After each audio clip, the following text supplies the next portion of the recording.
వీటన్నిటికంటే ముందు జన్మించిన పిల్లలందరినీ హతమార్చాడా మధురాధీసుడు కంసుడు?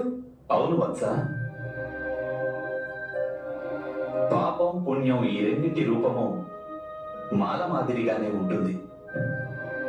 ఏ విధంగా ఒక ముత్యం రెండవ ముత్యాన్ని, రెండవ ముత్యం మూడవ ముత్యాన్ని కట్టిపడుతుందో సరిగ్గా అలాగే ఒక పుణ్యం ఇంకొక పుణ్యాన్ని చేయిస్తుంది.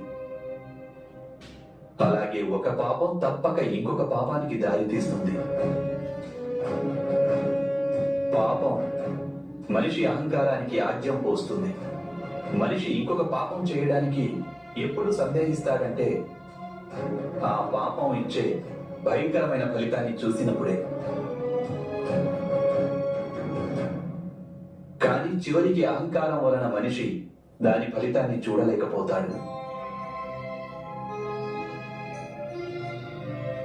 అధర్మం, అపరాధం పరంపరగా నిర్మించుకుంటూనే ఉంటాడు. సమాజం ఎన్ని మోసాలను, ఎంత వంచనను, ఎన్ని అపరాధాలను సహించగలదు? ఎందరు అపరాధులను అది క్షమించి వదిలివేయగలదు? ఈ నిర్ణయం సమాజమే తీసుకుంటుంది.